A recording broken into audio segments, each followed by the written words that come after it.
Good morning, students. We are reading lesson second of history, the writing and city life. And today we have to read from page number 37, second paragraph. हम जो सब point पढ़ रहे हैं वो है urbanisation इन southern Mesopotamia.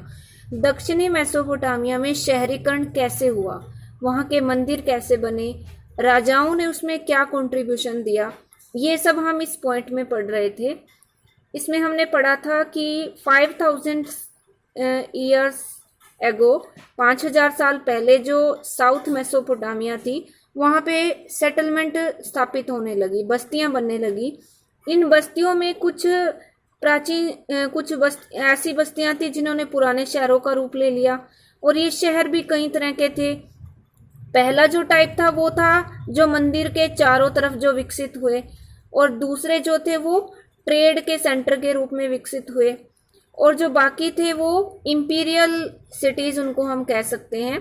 तो इनमें फर्स्ट टू जो है वो ज़्यादा इम्पोर्टेंट है। एक वो शहर जो मंदिरों के चारों तरफ बने, और दूसरे वो जो व्यापारिक केंद्र के रूप में विकसित हुए। इसके अलावा हमने इसमें पढ़ा था कि जो प्राकृतिक फर्टिलिटी है वहाँ पे, नेचुरल फर्टिलिटी वहाँ की कृषि में, उसमें वो कई बार संकट से घिर जाती थी। जैसे कि जो फ्रात नदी है उसमें प्राकृतिक धाराएं, किसी वर्ष तो बहुत ज़्यादा उनमें पानी आ जाता था, और कई बार वो सूखी होती थी, कई बार उनमें पानी नहीं आता था। कई बार पानी इतना आता था कि फसलें डूब जाती थी, और कभी कभी ये जो धाराएं थी वो अपना रास्ता बदल लेती थी, जिससे खेत सूखे रह जाते थे। और कभी कभी क्या होता था, कुछ प्राकृतिक विपदाएं आ जाती थी। तो इन प्राकृतिक विपदाओं के अलावा जो कुछ ऐसी समस्याएं भी थी जो मैन मेड थी, मानव निर्मित थी। जो लोग इन धाराओं के ऊपरी इलाकों में रहते थे उनके पास जो जलधारा का पानी आता था वो पानी वो ज़्यादा यूज़ कर लेते थे अपने खेतों में, और जो लोग नीचे वाले एरियाज में रहते थे, नीचे वाले गांव में रहते थे, वहाँ पानी नहीं मिल पाता था। तो ये लोग अपने हिस्से की जो भी जैसे उनका जो चैनल होता था फ्रात नदी का, तो उसमें गाद जम जाती थी, सिल्ट जम जाती थी, तो वो बहाव को रोक देती थी, और ये लोग उसको साफ नहीं करते थे, जिससे नीचे रहने वाले लोगों को पानी नहीं मिल पाता था। और इस प्रकार वहाँ जो गांव के लोग थे उनके बीच में झगड़े होते थे जमीन और पानी को लेकर। यहाँ तक हमने ये लेसन पढ़ा था। When there was continuous warfare in a region, जब किसी क्षेत्र में, जैसे झगड़े होते रहते थे उनमें, जब किसी क्षेत्र में लगातार युद्ध होते थे, दो chiefs who had been successful in war, और जो मुखिया इस युद्ध में विजयी हो जाता था, could oblige their followers by distributing the loot, वो अपने अनुयायियों को खुश करने के लिए लूट मतलब जो भी लूटपाट से उनको कीमती चीजें मिलती थी उसको डिस्ट्रीब्यूट कर देते थे, उनमें अपने अनुयायियों में बांट देते थे। And could take prisoners from the defeated groups to employ as their guards और सर्वेंट्स, और वो हारे हुए समूहों के जो प्रिजनर्स थे, कैदी थे, उनको वो अपने सेवक के रूप में या फिर अपने गार्ड यानी कि चौकीदार के रूप में लगा लेते थे।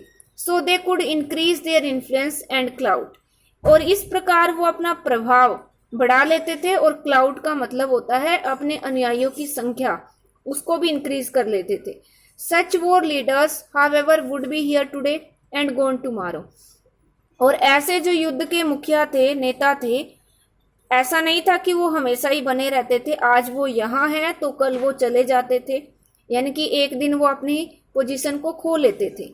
अनटिल अ टाइम केम, और एक समय ऐसा भी आया, when such leadership came to increase the well being of the community with the creation of new institution और practices.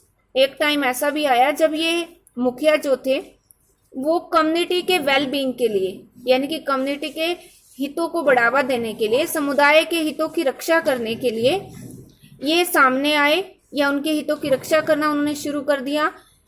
Creation of new institution, नए नए संस्थाओं का निर्माण करके और नई नई प्रैक्टिसेस का निर्माण करके। In time victorious chiefs began to offer precious booty to the gods and thus beautify the communities temples, और ऐसे जो जीते हुए मुखिया होते थे विजयी होकर, तो वो उन्होंने क्या किया, कीमती भेंट देवी देवताओं को चढ़ानी शुरू कर दी, और इस प्रकार जो समुदाय के मंदिर थे वो सुंदर होने लगे। They would send men out to find stones and metal for the benefit of the god and community. Community यानी कि समुदाय और भगवान के बेनिफिट के लिए यानी कि भलाई के लिए ये जो चीफ टेंस होते थे, मुखिया होते थे, वो लोगों को बाहर भेजते थे फाइन स्टोन एंड मेटल, अच्छे किस्म की धातुएं और स्टोन यानी कि पत्थर लाने के लिए। And organise the distribution of temple wealth in an efficient way by accounting for things that came in and went out. और वो मंदिर की जो संपत्ति होती थी उसके वितरण को, उसके डिस्ट्रीब्यूशन को ऑर्गेनाइज करते थे एक एफिशिएंट वे से, एक कुशल तरीके से।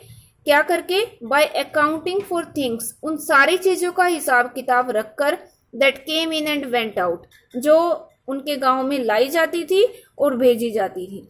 जो भी वस्तुएं, जिन वस्तुओं का आदान प्रदान होता था तो उन वस्तुओं का वो हिसाब रखते थे और उस तरीके से वो एक एफिशिएंट तरीके से मंदिर की संपत्ति का जो डिस्ट्रीब्यूशन होता था उसको ऑर्गेनाइज करते थे।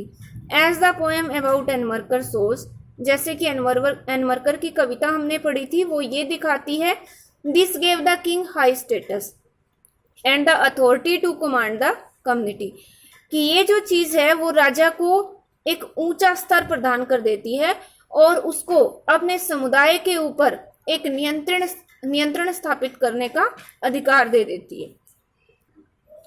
We can imagine a mutually reinforcing cycle of development in which leaders encourage the settlement of villagers close to themselves. हम कल्पना कर सकते हैं म्यूचुअली रीइंफोर्सिंग, आपसी हितों को बढ़ावा देने वाले साइकिल ऑफ डेवलपमेंट, विकास के एक ऐसे दौर में, यानी कि हम आपसी हितों को सुदृढ़ करने वाले जो एक डेवलपमेंट का जो साइकिल था, विकास का जो दौर था, हम उसकी कल्पना कर सकते हैं, जिसमें जो लीडर्स थे उन्होंने सेटलमेंट को एनकरेज किया, विलेजर्स की यानी कि गांव के लोगों की बस्तियों को बढ़ावा दिया, क्लोज टू देमसेल्फ, कि उनके पास वो आकर बस जाएं, to be able to rapidly get an army together, ताकि वो आसानी से और जल्दी से आर्मी यानी कि सेना को एक साथ इकट्ठे प्राप्त कर सके। Besides people would be safe living in close proximity to one another, और इसका एक फायदा और होगा कि जो लोग हैं वो एक दूसरे के साथ जब रहेंगे तो वो सेफ हो जाएंगे, सुरक्षित हो जाएंगे। At Uruk, one of the earliest temple towns, Uruk जो कि शुरू के मंदिर शहरों में से एक था, we find depictions of armed heroes and their victims, हमें बहुत सारी डिपिक्शन ऐसी मिली हैं, तस्वीरें मिली हैं जिसमें आर्म्ड हीरोज यानी कि सशस्त्र वीर और उनके विक्टिम, जो भी लोग उनके शिकार हुए, उनकी हमें डिपिक्शन उरुक में मिली। And careful archaeological survey have shown that, और सावधानी पूर्वक किया गया जो पुरातात्विक सर्वे था वो भी यही दिखाता है, that around 3000 BCE when Uruk grew to the enormous extent of 250 hectares, जब 3000 ईस्वी पूर्व के आसपास उरुक जो था वो 250 हेक्टेयर के एक विशाल, एक बहुत बड़े मतलब भाग को, एक बहुत बड़े भाग में वो फैल गया।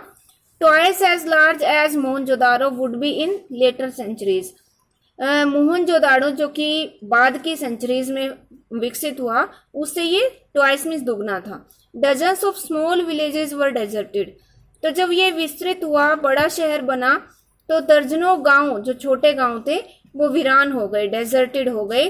There had been a major population shift, बहुत बड़ी जनसंख्या का विस्थापन हुआ। विस्थापन मतलब एक स्थान से दूसरी जगह पर वो शिफ्ट हो गई।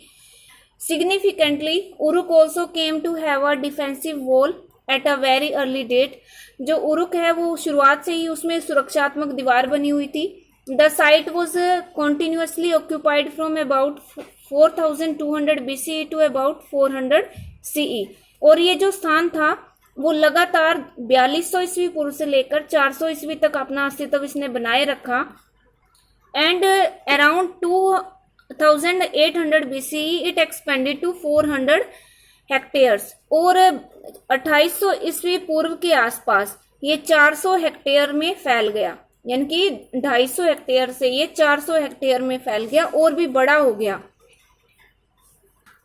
War captives and local people were put to work for the temple. War captive जो युद्ध बंदी होते थे, युद्ध में पकड़े जाते थे, और वहां के स्थानीय लोग, उन सबको काम पर लगाया जाता था मंदिर के लिए। And directly for the ruler, और शासक के लिए। दस this rather than agricultural tax was compulsory, और ये जो कृषि कर होता था उसके बजाय ये काम जो था वो कंपल्सरी था, यानी कि राजा के लिए और मंदिर के लिए काम करना ज्यादा जरूरी था। Those who were put to work were paid rations, और जो जिन लोगों को काम पे लगाया जाता था उनको राशन दिया जाता था। Hundreds of ration list have been found, सैकड़ों जो राशन की लिस्ट हैं वो मिली हैं। Which give against people's names and quantities of grain, cloth और ऑयल अलॉटेड टू देम, और इस लिस्ट के अंदर लोगों के नाम और उस नाम के सामने जो भी उनको अनाज, कपड़ा या तेल दिया जाता था उसकी क्वांटिटी उस पर नोट होती थी। It has been estimated that one of the temples took 1500 men working 10 hours a day 5 years to build, और ऐसा अनुमान लगाया जाता है कि एक मंदिर को बनाने के लिए 5 साल का टाइम लगता था और इसमें 1500 लोग प्रतिदिन 10 घंटे काम करते थे।